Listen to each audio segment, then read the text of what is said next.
Chapter 12. The French Reformation. The protest of Spires and the confession at Augsburg, which marked the triumph of the Reformation in Germany, were followed by years of conflict and darkness. Weakened by divisions among its supporters and assailed by powerful foes, Protestantism seemed destined to be utterly destroyed. Thousands sealed their testimony with their blood. Civil war broke out. The Protestant cause was betrayed by one of its leading adherents. The noblest of the reformed princes fell into the hands of the emperor and were dragged as captives from town to town. But in the moment of his apparent triumph, the emperor was smitten with defeat. He saw the prey wrested from his grasp, and he was forced at last to grant toleration to the doctrines which it had been the ambition of his life to destroy. He had staked his kingdom, his treasures, and life itself upon the crushing out of the heresy. Now he saw his armies wasted by battle, his treasuries drained, his many kingdoms threatened by revolt, while everywhere the faith which he had vainly endeavored to suppress was extending.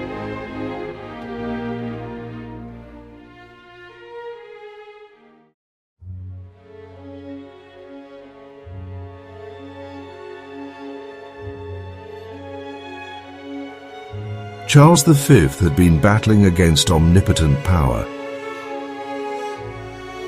God had said, "Let there be light," but the emperor had sought to keep the darkness unbroken. His purposes had failed, and in premature old age, worn out with the long struggle, he abdicated the throne and buried himself in a cloister.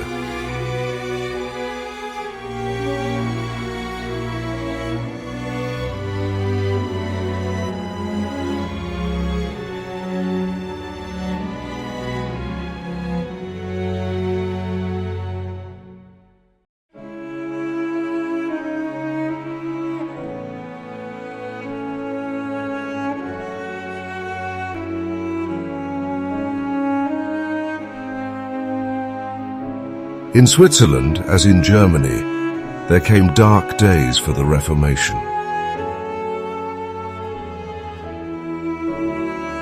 While many cantons accepted the Reformed faith, others clung with blind persistence to the creed of Rome. Their persecution of those who desired to receive the truth finally gave rise to civil war. Zwingli and many who had united with him in reform fell on the bloody field of Kappel. Oecolampadius, overcome by these terrible disasters, soon after died. Rome was triumphant and in many places seemed about to recover all that she had lost.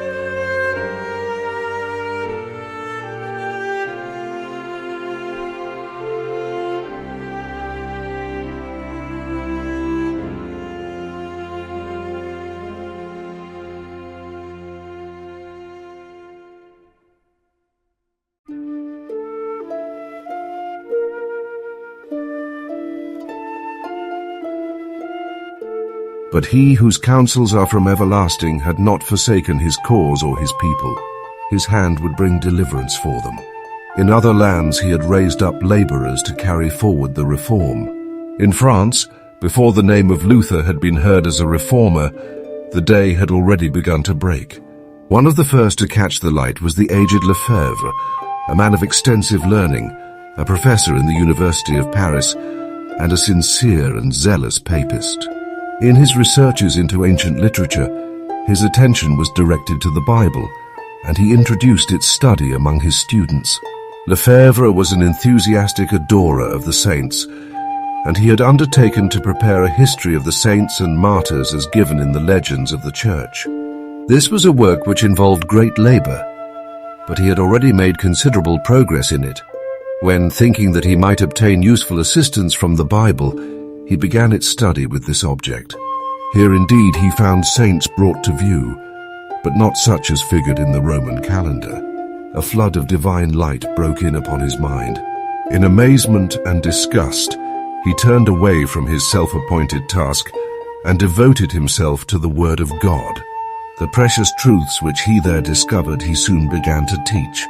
In 1512, before either Luther or Zwingli had begun the work of reform, Lefevre wrote, It is God who gives us by faith that righteousness which by grace alone justifies to eternal life. Wiley, Book 13, Chapter 1.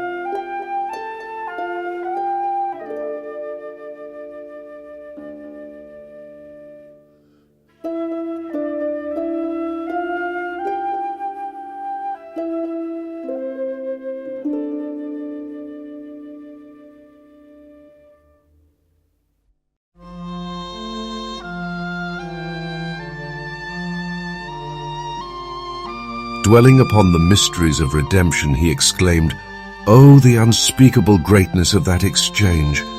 The sinless one is condemned, and he who is guilty goes free. The blessing bears the curse, and the cursed is brought into blessing. The life dies, and the dead live.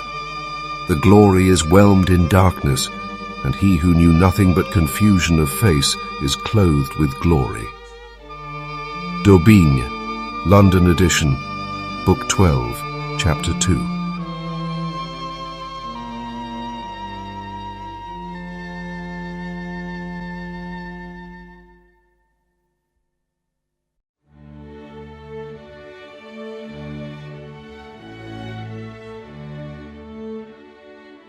And while teaching that the glory of salvation belongs solely to God, he also declared that the duty of obedience belongs to man. "If thou art a member of Christ's church," he said, "thou art a member of his body. If thou art of his body, then thou art full of the divine nature." Oh, if men could but enter into the understanding of this privilege, how purely, chastely, and holily would they live, and how contemptible, when compared with the glory within them, that glory which the eye of flesh cannot see, would they deem all the glory of this world. Ibid, Book 12, Chapter 2.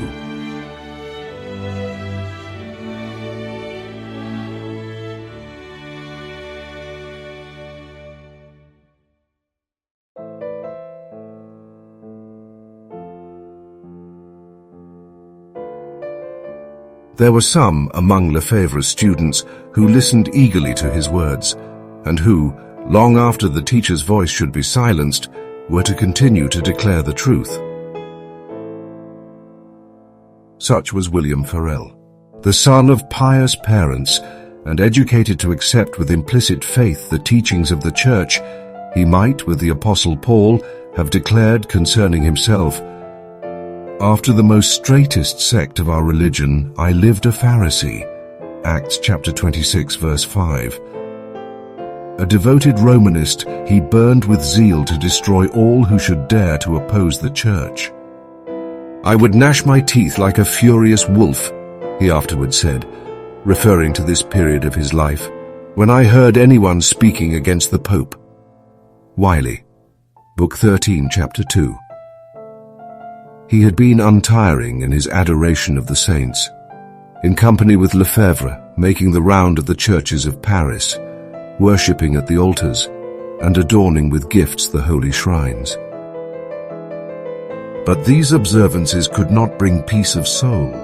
Conviction of sin fastened upon him, which all the acts of penance that he practiced failed to banish. As to a voice from heaven, he listened to the Reformer's words, "Salvation is of grace. The innocent one is condemned, and the criminal is acquitted. It is the cross of Christ alone that openeth the gates of heaven and shutteth the gates of hell." Ibid, Book 13, Chapter 2.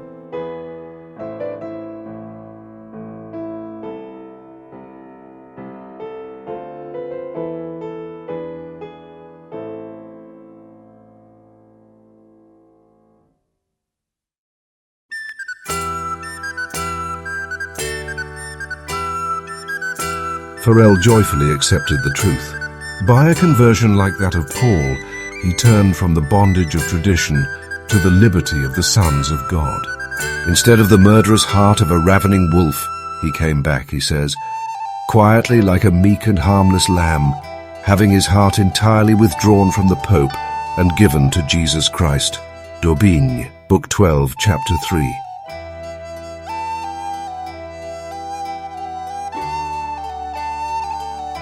While Lefevre continued to spread the light among his students, Farel, as zealous in the cause of Christ as he had been in that of the Pope, went forth to declare the truth in public. A dignitary of the church, the Bishop of Meaux, soon after united with them. Other teachers who ranked high for their ability and learning joined in proclaiming the gospel, and it won adherents among all classes, from the homes of artisans and peasants to the palace of the king.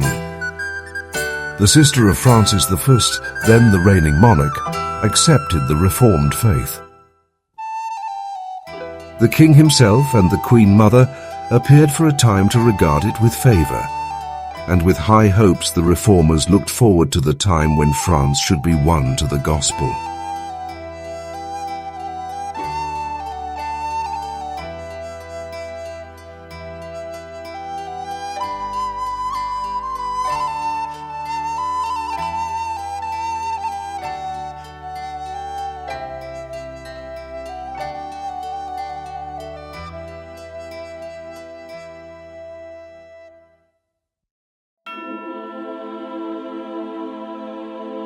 But their hopes were not to be realized. Trial and persecution awaited the disciples of Christ.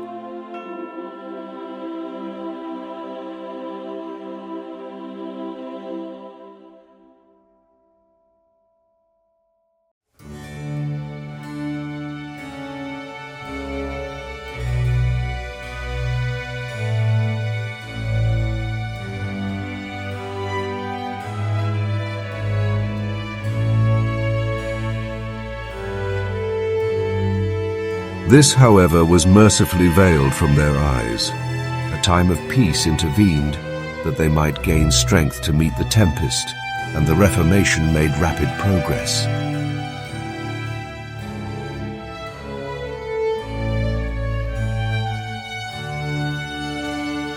The Bishop of Meaux labored zealously in his own diocese to instruct both the clergy and the people. Ignorant and immoral priests were removed, and so far as possible, replaced by men of learning and piety.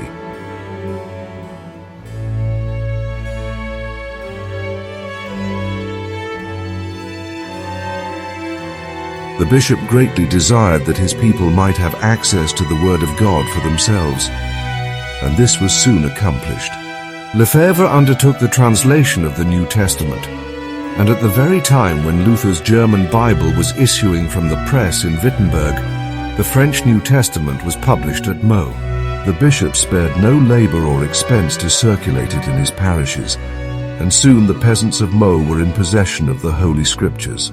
As travelers perishing from thirst welcome with joy a living water spring, so did these souls receive the message of heaven.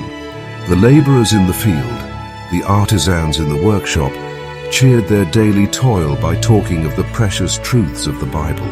At evening, instead of resorting to the wine shops, they assembled in one another's homes to read God's Word and join in prayer and praise. A great change was soon manifest in these communities.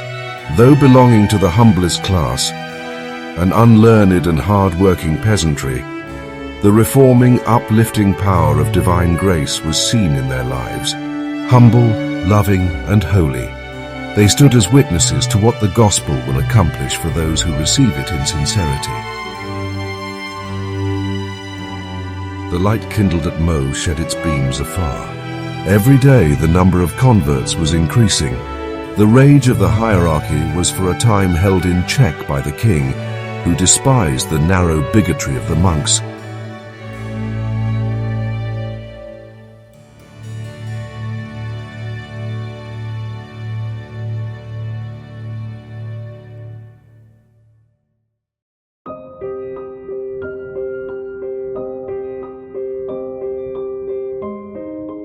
But the papal leaders finally prevailed. Now the stake was set up. The Bishop of Meaux, forced to choose between the fire and recantation, accepted the easier path.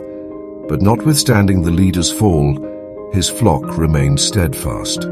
Many witnessed for the truth amid the flames. By their courage and fidelity at the stake, these humble Christians spoke to thousands who in days of peace had never heard their testimony. It was not alone the humble and the poor that amid suffering and scorn dared to bear witness for Christ.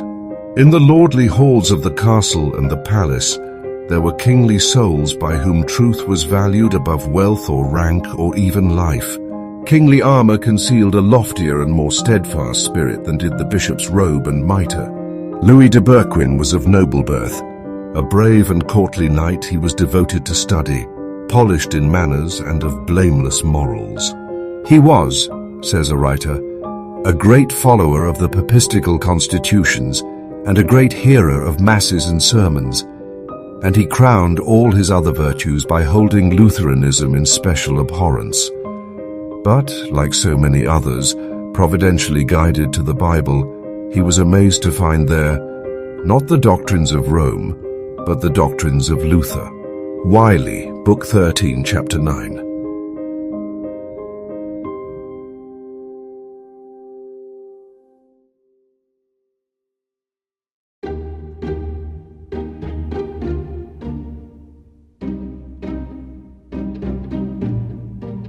Henceforth he gave himself with entire devotion to the cause of the gospel.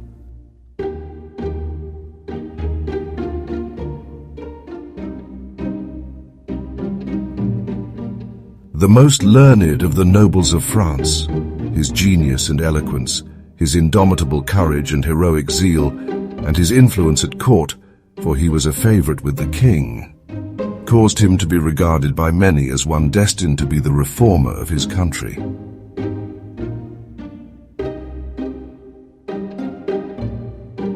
Said Beza, Berquin would have been a second Luther, had he found in Francis I a second elector.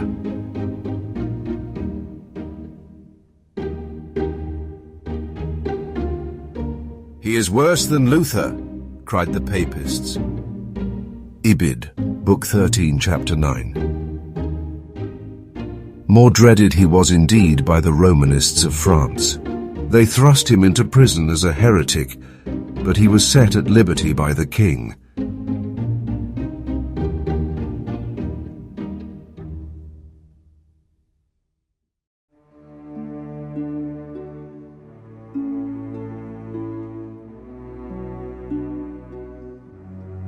For years the struggle continued. Francis, wavering between Rome and the Reformation, alternately tolerated and restrained the fierce zeal of the monks. Berquin was 3 times imprisoned by the papal authorities, only to be released by the monarch, who, in admiration of his genius and his nobility of character, refused to sacrifice him to the malice of the hierarchy. Berquin was repeatedly warned of the danger that threatened him in France, and urged to follow the steps of those who had found safety in voluntary exile. The timid and time-serving Erasmus, who with all the splendor of his scholarship failed of that moral greatness which holds life and honor subservient to truth, wrote to Berquin, "Ask to be sent as ambassador to some foreign country. Go and travel in Germany. You know Beda and such as he. He is a 1,000-headed monster, darting venom on every side. Your enemies are named Legion. Were your cause better than that of Jesus Christ, they will not let you go till they have miserably destroyed you. Do not trust too much to the king's protection. At all events, do not compromise me with the faculty of theology." Ibid, Book 13, Chapter 9. But as dangers thickened, Berquin's zeal only waxed the stronger. So far from adopting the politic and self-serving counsel of Erasmus, he determined upon still bolder measures. He would not only stand in defense of the truth, but he would attack error. The charge of heresy which the Romanists were seeking to fasten upon him, he would rivet upon them. The most active and bitter of his opponents were the learned doctors and monks of the theological department in the great University of Paris, one of the highest ecclesiastical authorities both in the city and the nation. From the writings of these doctors, Berquin drew 12 propositions which he publicly declared to be opposed to the Bible and heretical, and he appealed to the king to act as judge in the controversy. The monarch, not loath to bring into contrast the power and acuteness of the opposing champions, and glad of an opportunity of humbling the pride of these haughty monks, bade the Romanists defend their cause by the Bible. This weapon, they well knew, would avail them little. Imprisonment, torture, and the stake were arms which they better understood how to wield. Now the tables were turned, and they saw themselves about to fall into the pit into which they had hoped to plunge Berquin. In amazement they looked about them for some way of escape. Just at that time, an image of the Virgin at the corner of one of the streets was mutilated. There was great excitement in the city. Crowds of people flocked to the place with expressions of mourning and indignation. The king also was deeply moved. Here was an advantage which the monks could turn to good account, and they were quick to improve it. "These are the fruits of the doctrines of Berquin," they cried. "All is about to be overthrown. Religion, the laws, the throne itself, by this Lutheran conspiracy." Ibid, Book 13, Chapter 9. Again Berquin was apprehended. The king withdrew from Paris, and the monks were thus left free to work their will. The reformer was tried and condemned to die, and lest Francis should even yet interpose to save him, the sentence was executed on the very day it was pronounced. At noon, Berquin was conducted to the place of death. An immense throng gathered to witness the event, and there were many who saw with astonishment and misgiving that the victim had been chosen from the best and bravest of the noble families of France. Amazement, indignation, scorn, and bitter hatred darkened the faces of that surging crowd, but upon one face no shadow rested. The martyr's thoughts were far from that scene of tumult. He was conscious only of the presence of his Lord. The wretched tumbrel upon which he rode, the frowning faces of his persecutors, the dreadful death to which he was going, these he heeded not. He who liveth and was dead, and is alive forevermore, and hath the keys of death and of hell, was beside him. Berquin's countenance was radiant with the light and peace of heaven. He had attired himself in goodly raiment, wearing a cloak of velvet, a doublet of satin and damask, and golden hose. D'Aubigne, History of the Reformation in Europe in the Time of Calvin, Book 2, Chapter 16. He was about to testify to his faith in the presence of the King of Kings and the witnessing universe, and no token of mourning should belie his joy. As the procession moved slowly through the crowded streets, the people marked with wonder the unclouded peace and joyous triumph of his look and bearing. He is, they said, like one who sits in a temple and meditates on holy things. Wiley, Book 13, Chapter 9.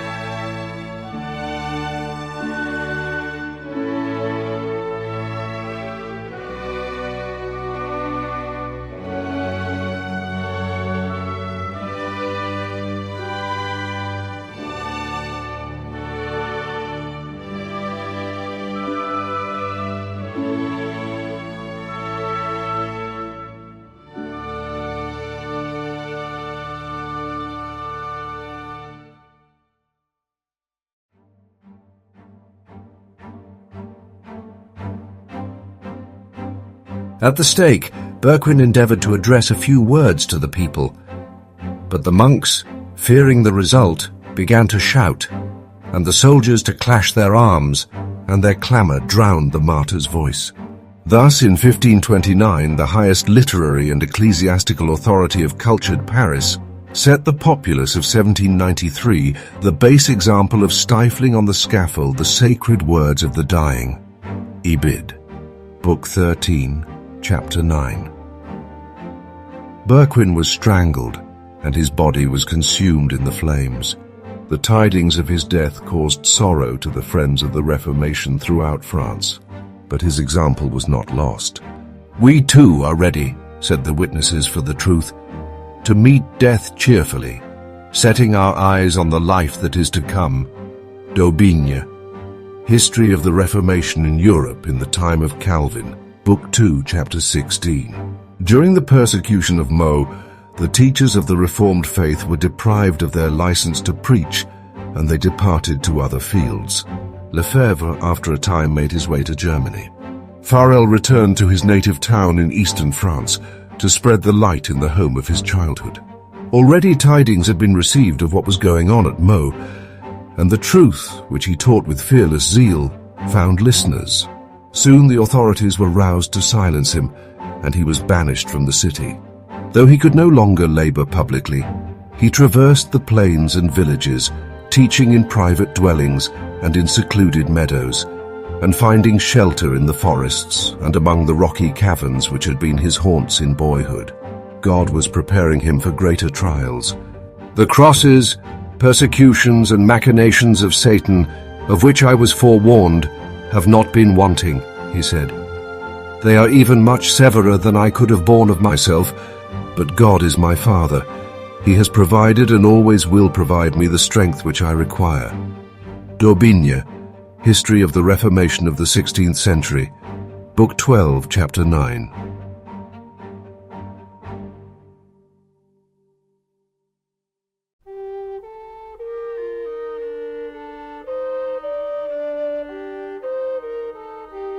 As in apostolic days, persecution had fallen out rather unto the furtherance of the gospel. Philippians chapter 1 verse 12. Driven from Paris and Meaux, they that were scattered abroad went everywhere preaching the word. Acts chapter 8 verse 4. And thus the light found its way into many of the remote provinces of France. God was still preparing workers to extend his cause. In one of the schools of Paris was a thoughtful, quiet youth, already giving evidence of a powerful and penetrating mind, and no less marked for the blamelessness of his life than for intellectual ardor and religious devotion. His genius and application soon made him the pride of the college, and it was confidently anticipated that John Calvin would become one of the ablest and most honored defenders of the Church.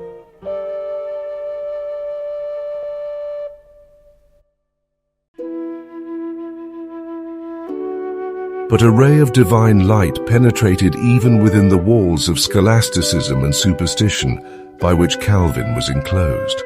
He heard of the new doctrines with a shudder, nothing doubting that the heretics deserved the fire to which they were given.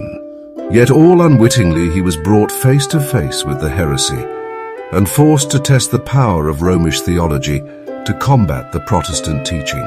A cousin of Calvin's, who had joined the Reformers, was in Paris.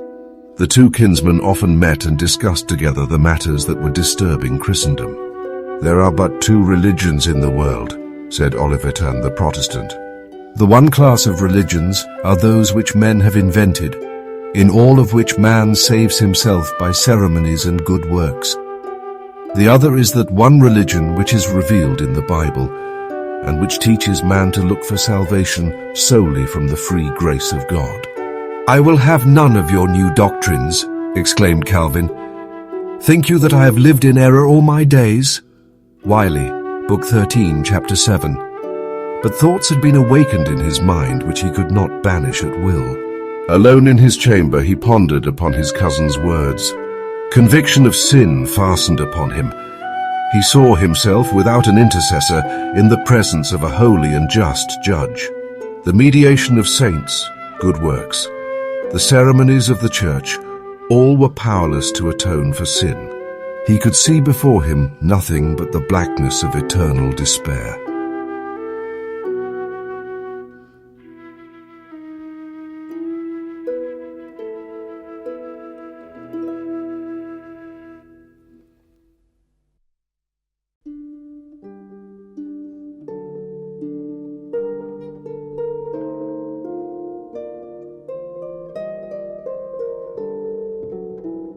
In vain the doctors of the Church endeavored to relieve his woe.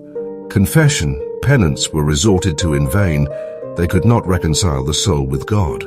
While still engaged in these fruitless struggles, Calvin, chancing one day to visit one of the public squares, witnessed there the burning of a heretic. He was filled with wonder at the expression of peace which rested upon the martyr's countenance. Amid the tortures of that dreadful death, and under the more terrible condemnation of the Church, he manifested a faith and courage which the young student painfully contrasted with his own despair and darkness while living in strictest obedience to the Church. Upon the Bible, he knew, the heretics rested their faith.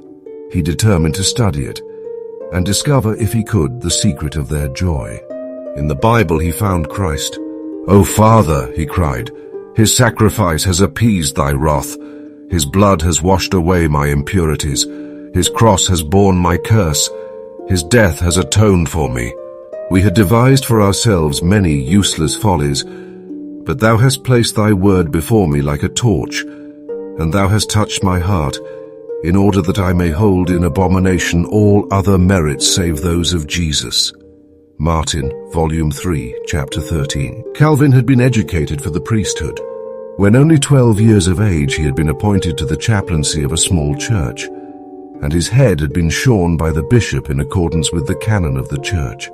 He did not receive consecration, nor did he fulfill the duties of a priest, but he became a member of the clergy, holding the title of his office, and receiving an allowance in consideration thereof.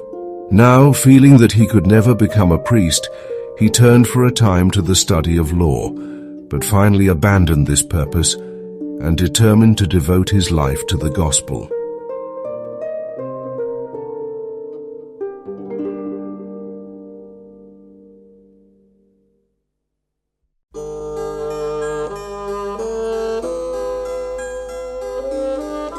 But he hesitated to become a public teacher.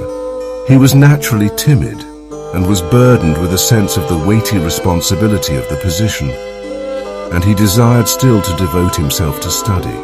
The earnest entreaties of his friends, however, at last won his consent. "Wonderful it is," he said, "that one of so lowly an origin should be exalted to so great a dignity." Wiley, Book 13, Chapter 9. Quietly did Calvin enter upon his work, and his words were as the dew falling to refresh the earth. He had left Paris and was now in a provincial town under the protection of the Princess Margaret, who, loving the gospel, extended her protection to its disciples.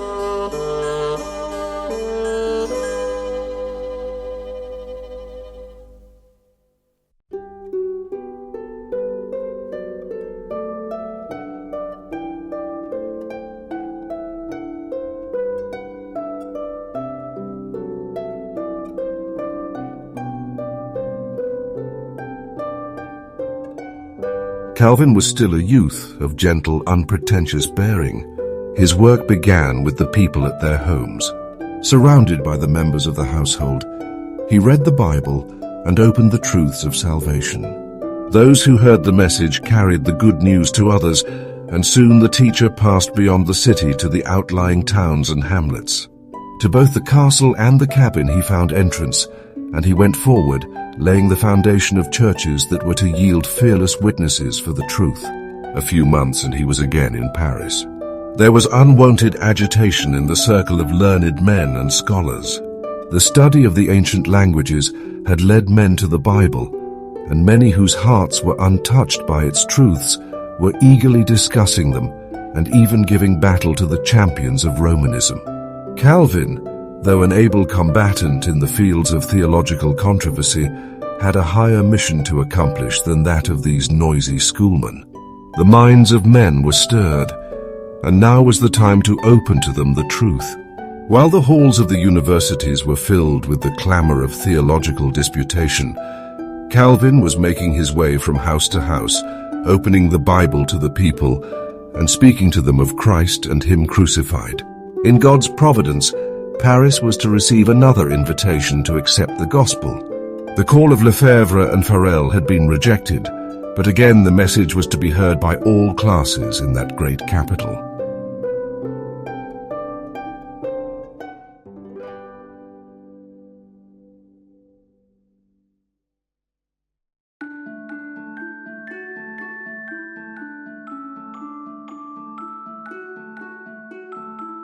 The king, influenced by political considerations, had not yet fully sided with Rome against the Reformation.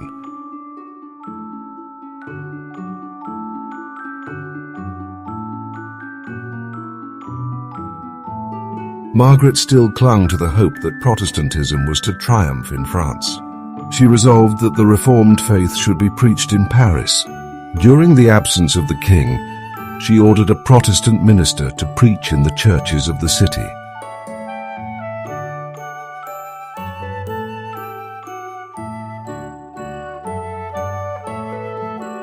This being forbidden by the papal dignitaries, the princess threw open the palace.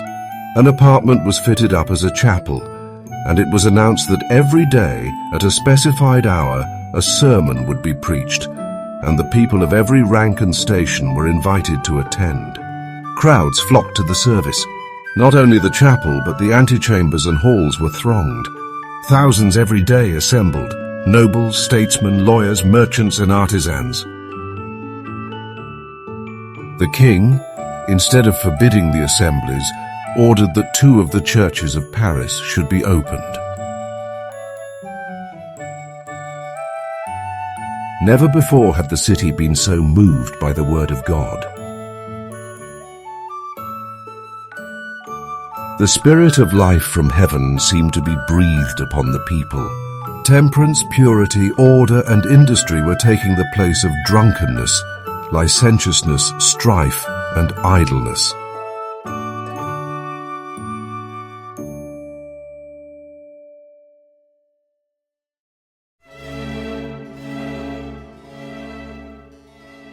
But the hierarchy were not idle. The king still refused to interfere to stop the preaching, and they turned to the populace. No means were spared to excite the fears, the prejudices, and the fanaticism of the ignorant and superstitious multitude.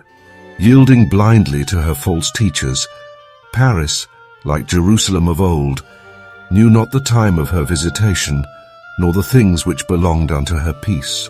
For 2 years the word of God was preached in the capital, but while there were many who accepted the gospel, the majority of the people rejected it. Francis had made a show of toleration, merely to serve his own purposes, and the papists succeeded in regaining the ascendancy. Again the churches were closed, and the stake was set up. Calvin was still in Paris, preparing himself by study, meditation, and prayer for his future labors, and continuing to spread the light. At last, however, suspicion fastened upon him. The authorities determined to bring him to the flames. Regarding himself as secure in his seclusion, he had no thought of danger. When friends came hurrying to his room with the news that officers were on their way to arrest him, at that instant a loud knocking was heard at the outer entrance. There was not a moment to be lost. Some of his friends detained the officers at the door, while others assisted the reformer to let himself down from a window, and he rapidly made his way to the outskirts of the city.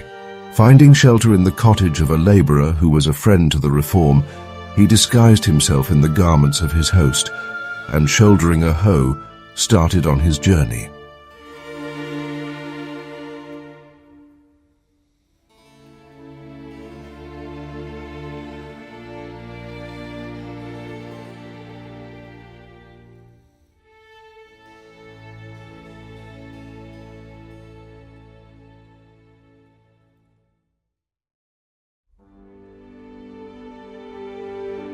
Travelling southward, he again found refuge in the dominions of Margaret.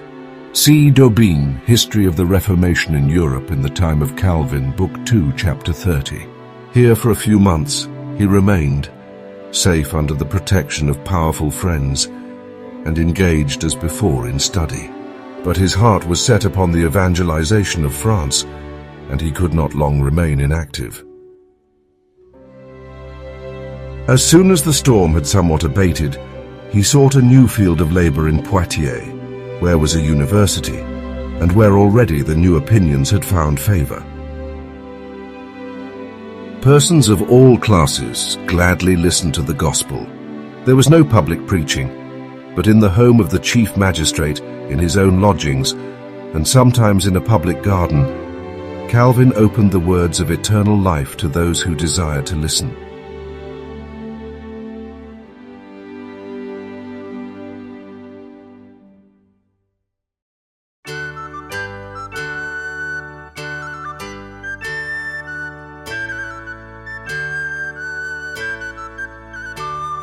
After a time, as the number of hearers increased, it was thought safer to assemble outside the city.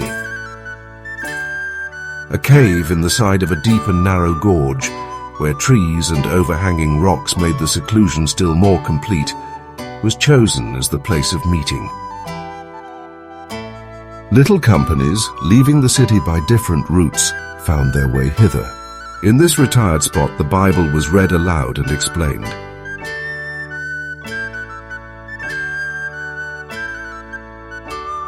Here the Lord's Supper was celebrated for the first time by the Protestants of France. From this little church, several faithful evangelists were sent out.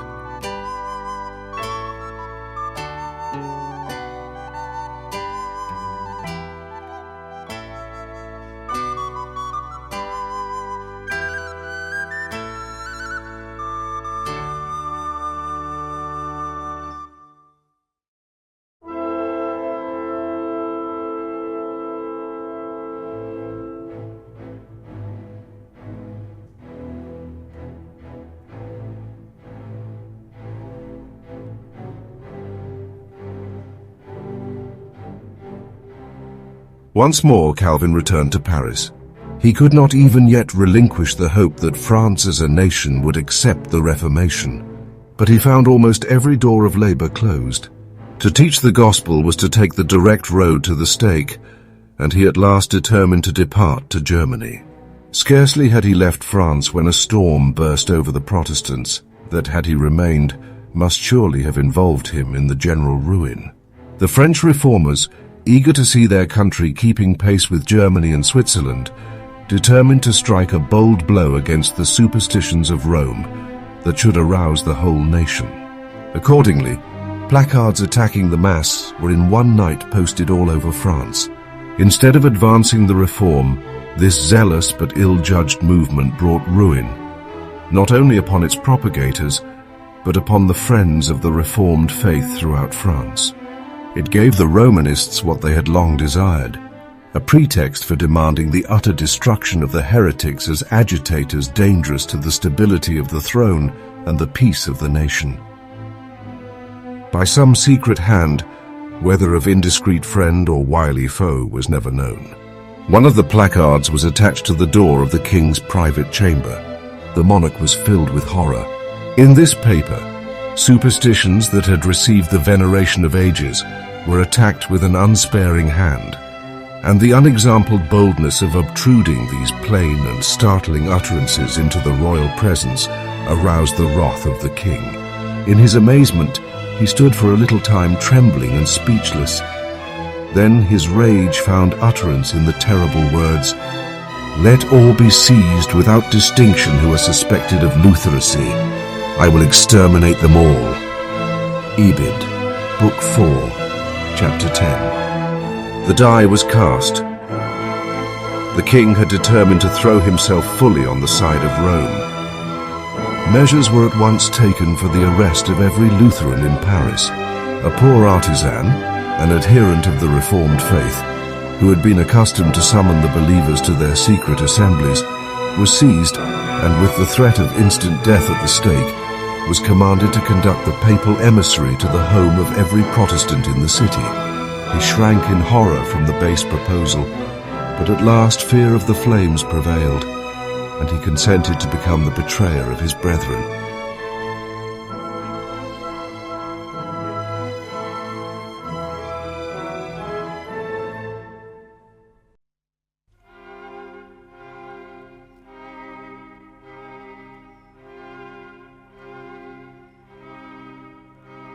Preceded by the host and surrounded by a train of priests, incense-bearers, monks and soldiers, Morin, the royal detective, with the traitor, slowly and silently passed through the streets of the city. The demonstration was ostensibly in honor of the Holy Sacrament, an act of expiation for the insult put upon the Mass by the protesters. But beneath this pageant, a deadly purpose was concealed. On arriving opposite the house of a Lutheran, the betrayer made a sign, but no word was uttered. The procession halted, the house was entered, the family were dragged forth and chained, and the terrible company went forward in search of fresh victims. They spared no house, great or small, not even the colleges of the University of Paris. Moran made all the city quake. It was a reign of terror. Ibid, Book 4, Chapter 10. The victims were put to death with cruel torture, it being specially ordered that the fire should be lowered in order to prolong their agony. But they died as conquerors. Their constancy were unshaken, their peace unclouded. Their persecutors, powerless to move their inflexible firmness, felt themselves defeated. The scaffolds were distributed over all the quarters of Paris, and the burnings followed on successive days, the design being to spread the terror of heresy by spreading the executions. The advantage, however, in the end, remained with the gospel. All Paris was enabled to see what kind of men the new opinions could produce. There was no pulpit like the martyr's pile. The serene joy that lighted up the faces of these men as they passed along to the place of execution, their heroism as they stood amid the bitter flames, their meek forgiveness of injuries, transformed in instances not a few, anger into pity and hate into love, and pleaded with resistless eloquence in behalf of the gospel. Wiley, Book 13, Chapter 20. The priests, bent upon keeping the popular fury at its height, circulated the most terrible accusations against the Protestants. They were charged with plotting to massacre the Catholics, to overthrow the government, and to murder the king. Not a shadow of evidence could be produced in support of the allegations. Yet these prophecies of evil were to have a fulfillment, under far different circumstances, however, and from causes of an opposite character. The cruelties that were inflicted upon the innocent Protestants by the Catholics accumulated in a weight of retribution, and in after centuries wrought the very doom they had predicted to be impending upon the king, his government, and his subjects. But it was brought about by infidels and by the papists themselves. It was not the establishment but the suppression of Protestantism that 300 years later was to bring upon France these dire calamities. Suspicion, distrust, and terror now pervaded all classes of society. Amid the general alarm, it was seen how deep a hold the Lutheran teaching had gained upon the minds of men who stood highest for education, influence, and excellence of character. Positions of trust and honor were suddenly found vacant. Artisans, printers, scholars, professors in the universities, authors, and even courtiers disappeared. Hundreds fled from Paris, self-constituted exiles from their native land, in many cases thus giving the first intimation that they favored the Reformed faith.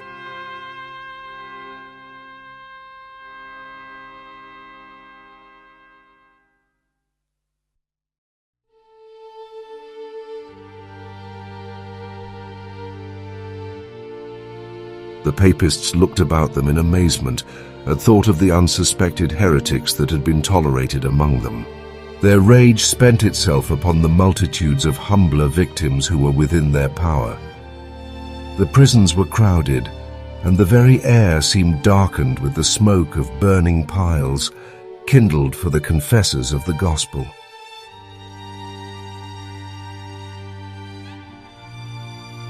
Francis I had gloried in being a leader in the great movement for the revival of learning which marked the opening of the 16th century. He had delighted to gather at his court men of letters from every country. To his love of learning and his contempt for the ignorance and superstition of the monks was due, in part at least, the degree of toleration that had been granted to the reform. But, inspired with zeal to stamp out heresy, this patron of learning issued an edict declaring printing abolished all over France. Francis I presents one among the many examples on record showing that intellectual culture is not a safeguard against religious intolerance and persecution. France, by a solemn and public ceremony, was to commit herself fully to the destruction of Protestantism. The priest demanded that the affront offered to high heaven in the condemnation of the Mass be expiated in blood, and that the king, in behalf of his people, publicly give his sanction to the dreadful work. The 21st of January 1535 was fixed upon for the awful ceremonial. The superstitious fears and bigoted hatred of the whole nation had been roused. Paris was thronged with the multitudes that from all the surrounding country crowded her streets. The day was to be ushered in by a vast and imposing procession. The houses along the line of march were hung with mourning drapery, and altars rose at intervals. Before every door was a lighted torch in honor of the Holy Sacrament. Before daybreak, the procession formed at the palace of the king. First came the banners and crosses of the several parishes. Next appeared the citizens, walking two and two and bearing torches. The four orders of friars followed, each in its own peculiar dress. Then came a vast collection of famous relics. Following these rode lordly ecclesiastics in their purple and scarlet robes and jeweled adornings, a gorgeous and glittering array.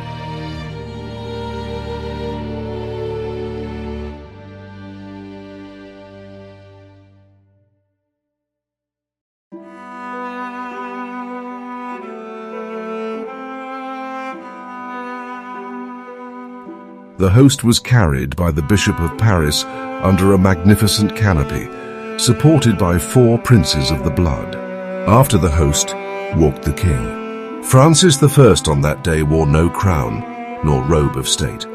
With head uncovered, his eyes cast on the ground, and in his hand a lighted taper, the King of France appeared in the character of a penitent. Ibid, Book 13, Chapter 21. At every altar he bowed down in humiliation, nor for the vices that defiled his soul, nor the innocent blood that stained his hands, but for the deadly sin of his subjects who had dared to condemn the Mass. Following him came the Queen and the dignitaries of state, also walking two and two, each with a lighted torch.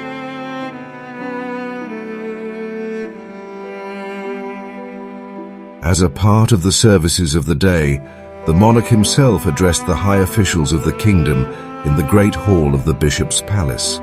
With a sorrowful countenance he appeared before them, and in words of moving eloquence bewailed the crime, the blasphemy, the day of sorrow and disgrace that had come upon the nation, and he called upon every loyal subject to aid in the extirpation of the pestilent heresy that threatened France with ruin. "As true, messieurs, as I am your king," he said, "if I knew one of my own limbs spotted or infected with this detestable rottenness, I would give it you to cut off. And further, if I saw one of my children defiled by it, I would not spare him. I would deliver him up myself and would sacrifice him to God." Tears choked his utterance, and the whole assembly wept with one accord, exclaiming, "We will live and die for the Catholic religion." D'Aubigne, History of the Reformation in Europe in the Time of Calvin, Book 4, Chapter 12.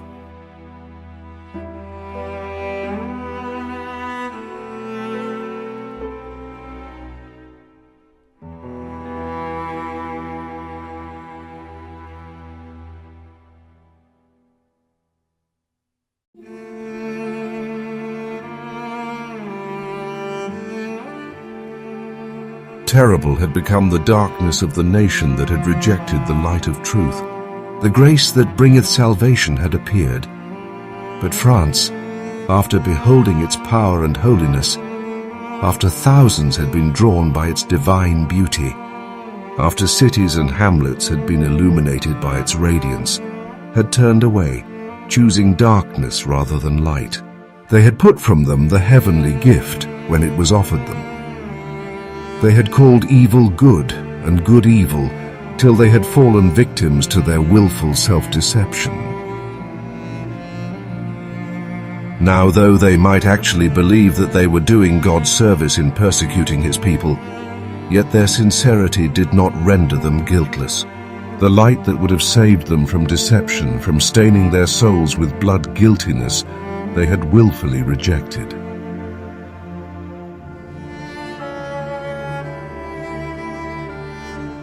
A solemn oath to extirpate heresy was taken in the great cathedral where, nearly 3 centuries later, the goddess of reason was to be enthroned by a nation that had forgotten the living God. Again the procession formed, and the representatives of France set out to begin the work which they had sworn to do.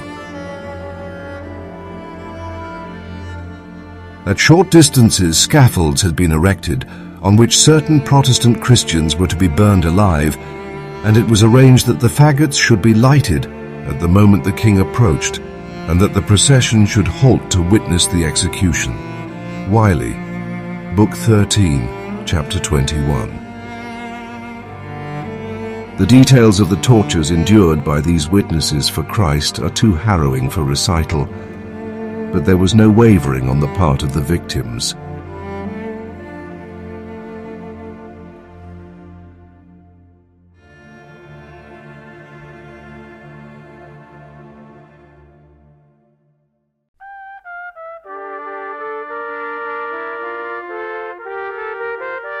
On being urged to recant, one answered, "I only believe in what the prophets and the apostles formerly preached, and what all the company of saints believed. My faith has a confidence in God which will resist all the powers of hell." D'Aubigne, History of the Reformation in Europe in the Time of Calvin, Book 4, Chapter 12.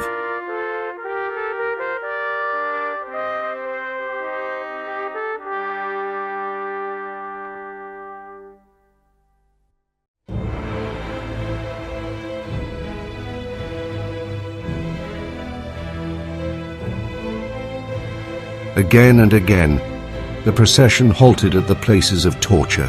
Upon reaching their starting point at the royal palace, the crowd dispersed, and the king and the prelates withdrew, well satisfied with the day's proceedings, and congratulating themselves that the work now begun would be continued to the complete destruction of heresy.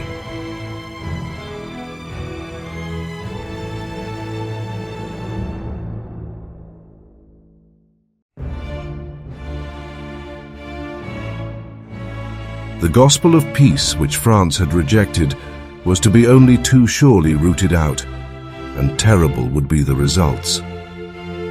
On the 21st of January 1793, 258 years from the very day that fully committed France to the persecution of the Reformers, another procession with a far different purpose passed through the streets of Paris.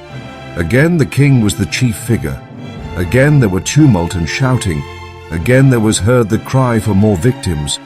Again there were black scaffolds, and again the scenes of the day were closed by horrid executions.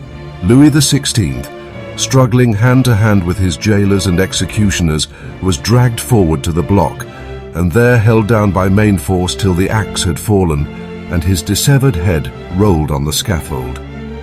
Wiley, Book 13, Chapter 21.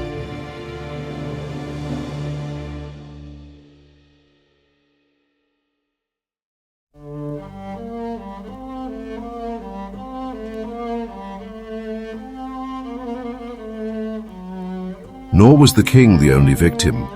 Near the same spot, 2,800 human beings perished by the guillotine during the bloody days of the Reign of Terror.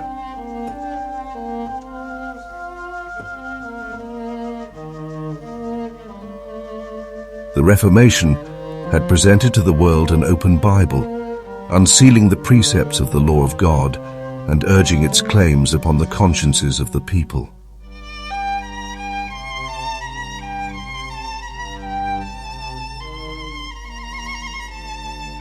Infinite love had unfolded to men the statutes and principles of heaven.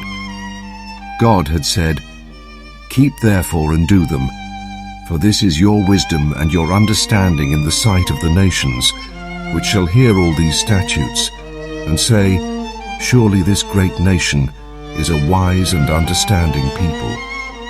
Deuteronomy chapter 4, verse 6.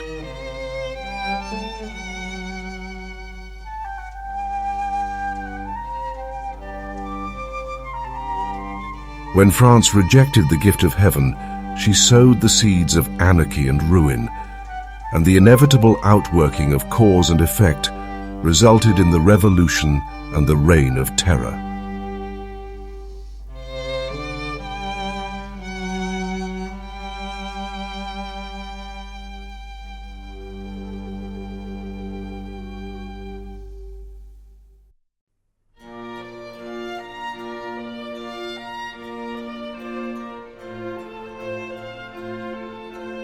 Long before the persecution, excited by the placards, the bold and ardent Farel had been forced to flee from the land of his birth. He repaired to Switzerland, and by his labors, seconding the work of Zwingli, he helped to turn the scale in favor of the Reformation. His later years were to be spent here, yet he continued to exert a decided influence upon the reform in France. During the first years of his exile, his efforts were especially directed to spreading the gospel in his native country.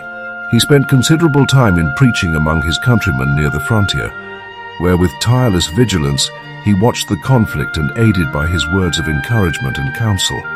With the assistance of other exiles, the writings of the German reformers were translated into the French language and, together with the French Bible, were printed in large quantities. By colporteurs, these works were sold extensively in France. They were furnished to the colporteurs at a low price, and thus the profits of the work enabled them to continue it. Farel entered upon his work in Switzerland in the humble guise of a schoolmaster.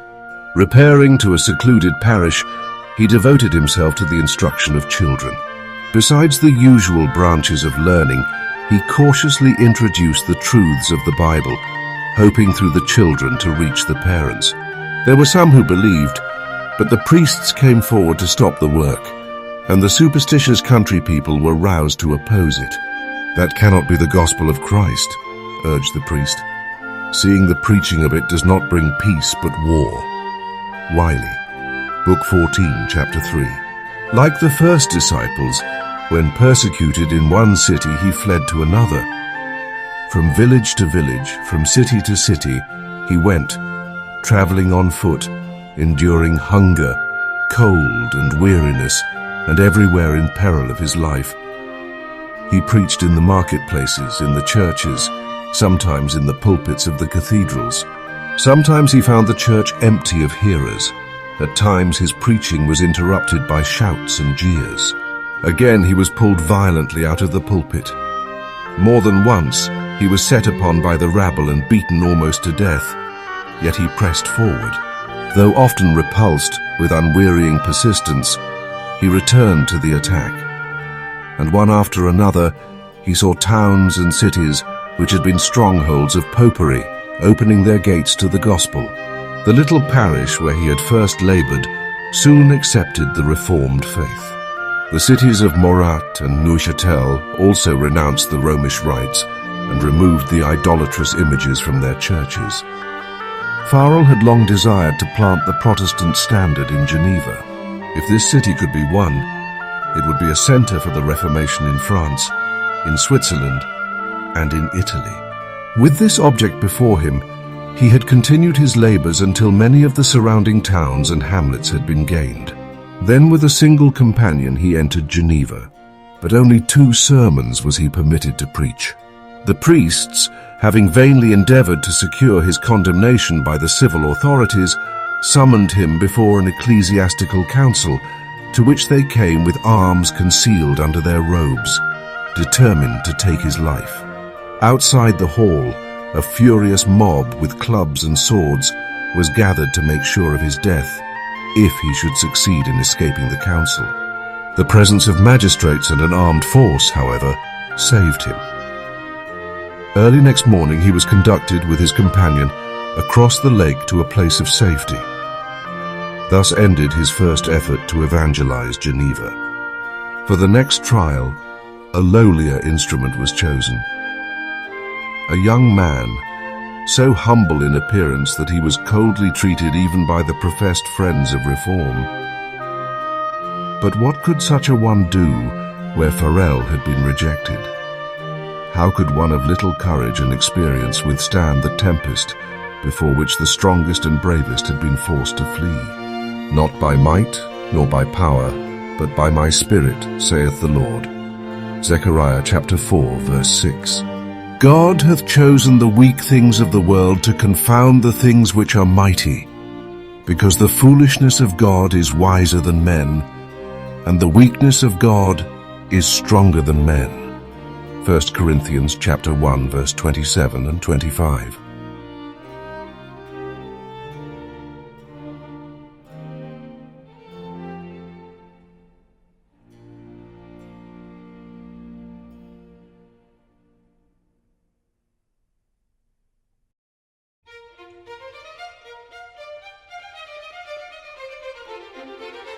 Froment began his work as a schoolmaster.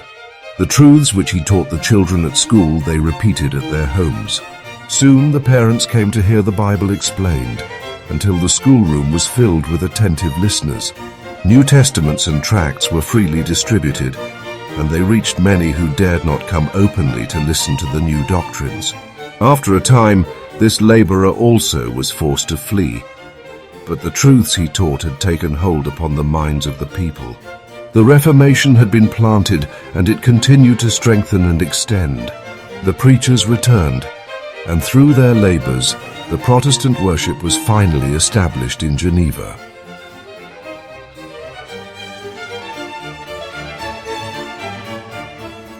The city had already declared for the Reformation when Calvin, after various wanderings and vicissitudes, entered its gates.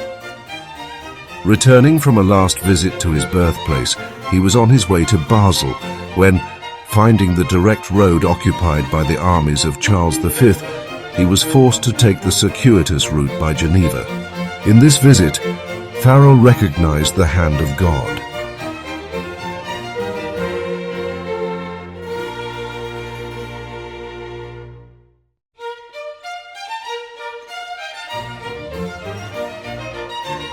Though Geneva had accepted the Reformed faith, yet a great work remained to be accomplished here.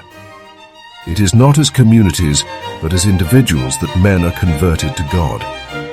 The work of regeneration must be wrought in the heart and conscience by the power of the Holy Spirit, not by the decrees of councils. While the people of Geneva had cast off the authority of Rome, they were not so ready to renounce the vices that had flourished under her rule. To establish here the pure principles of the gospel, and to prepare this people to fill worthily the position to which Providence seemed calling them, were not light tasks. Farel was confident that he had found in Calvin one whom he could unite with himself in this work.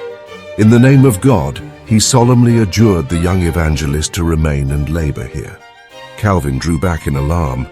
Timid and peace-loving, he shrank from contact with the bold, independent, and even violent spirit of the Genevese. The feebleness of his health, together with his studious habits, led him to seek retirement. Believing that by his pen he could best serve the cause of reform, he desired to find a quiet retreat for study, and there, through the press, instruct and build up the churches. But Farel's solemn admonition came to him as a call from heaven, and he dared not refuse. It seemed to him, he said, that the hand of God was stretched down from heaven, that it lay hold of him and fixed him irrevocably to the place he was so impatient to leave. D'Aubigne, History of the Reformation in Europe in the Time of Calvin, Book 9, Chapter 17.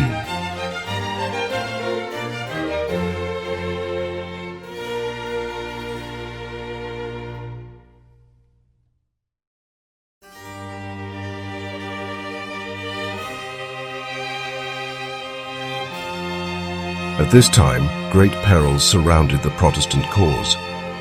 The anathemas of the Pope thundered against Geneva, and mighty nations threatened it with destruction.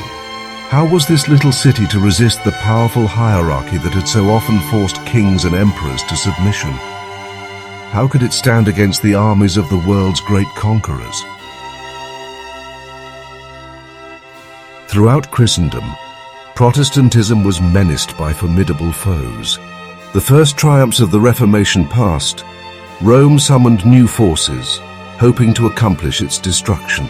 At this time, the Order of the Jesuits was created, the most cruel, unscrupulous, and powerful of all the champions of popery. Cut off from earthly ties and human interests, dead to the claims of natural affection, reason and conscience wholly silenced, they knew no rule, no tie, but that of their order, and no duty but to extend its power.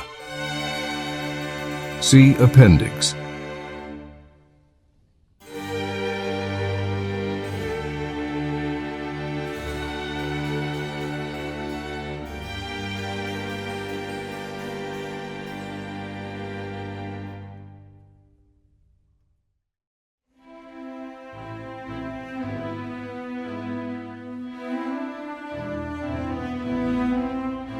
The gospel of Christ had enabled its adherents to meet danger and endure suffering, undismayed by cold, hunger, toil, and poverty, to uphold the banner of truth in face of the rack, the dungeon, and the stake.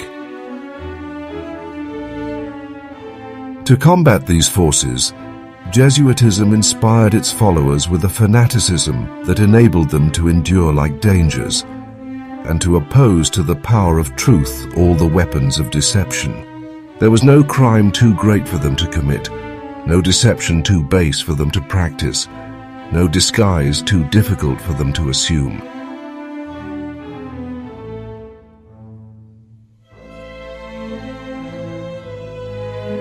Vowed to perpetual poverty and humility, it was their studied aim to secure wealth and power, to be devoted to the overthrow of Protestantism and the re-establishment of the papal supremacy.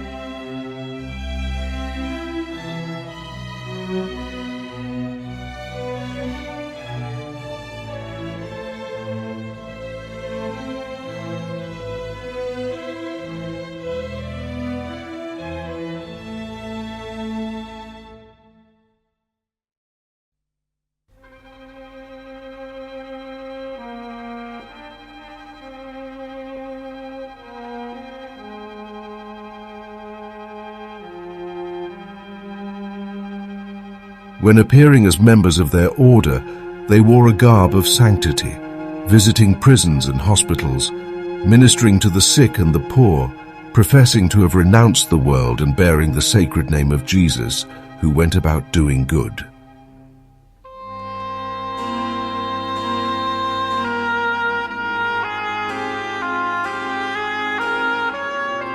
But under this blameless exterior, the most criminal and deadly purposes were often concealed. It was a fundamental principle of the order that the end justifies the means.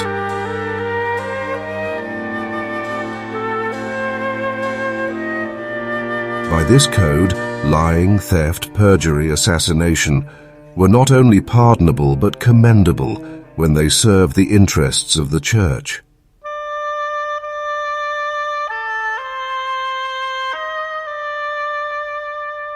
Under various disguises, the Jesuits worked their way into offices of state, climbing up to be the counselors of kings and shaping the policy of nations. They became servants to act as spies upon their masters. They established colleges for the sons of princes and nobles, and schools for the common people, and the children of Protestant parents were drawn into an observance of popish rites. All the outward pomp and display of the Romish worship was brought to bear to confuse the mind and dazzle and captivate the imagination. And thus the liberty for which the fathers had toiled and bled was betrayed by the sons.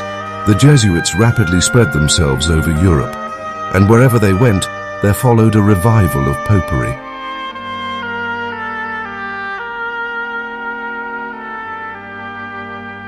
To give them greater power, a bull was issued re-establishing the Inquisition.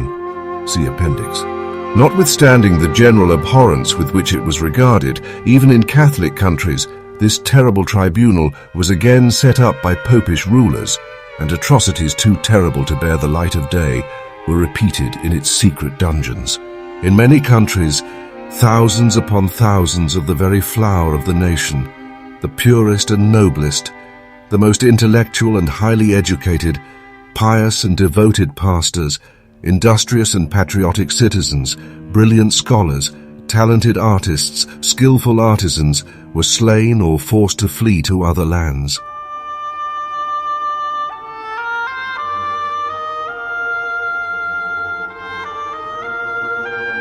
Such were the means which Rome had invoked to quench the light of the Reformation, to withdraw from men the Bible, and to restore the ignorance and superstition of the Dark Ages.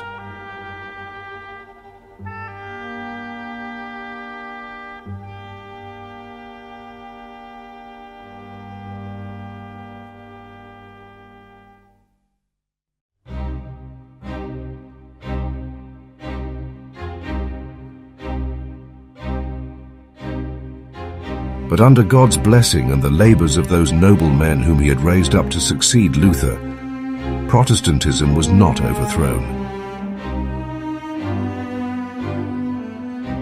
Not to the favor or arms of princes was it to owe its strength. The smallest countries, the humblest and least powerful nations became its strongholds. It was little Geneva in the midst of mighty foes plotting her destruction.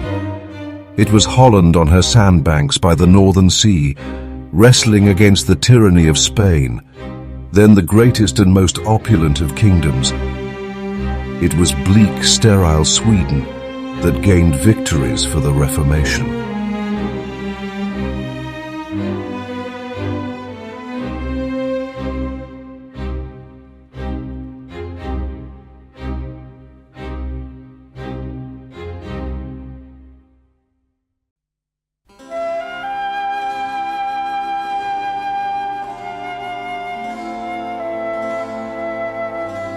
For nearly 30 years, Calvin labored at Geneva, first to establish there a church adhering to the morality of the Bible, and then for the advancement of the Reformation throughout Europe. His course as a public leader was not faultless, nor were his doctrines free from error, but he was instrumental in promulgating truths that were of special importance in his time, in maintaining the principles of Protestantism against the fast-returning tide of popery, and in promoting in the Reformed churches simplicity and purity of life in place of the pride and corruption fostered under the Romish teaching.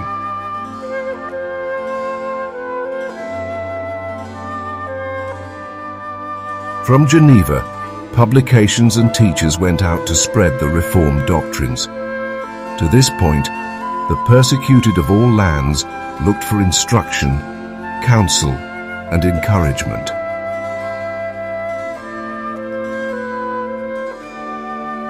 The city of Calvin became a refuge for the hunted reformers of all Western Europe.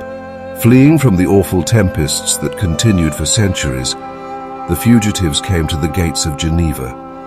Starving, wounded, bereft of home and kindred, they were warmly welcomed and tenderly cared for, and finding a home here, they blessed the city of their adoption by their skill, their learning, and their piety.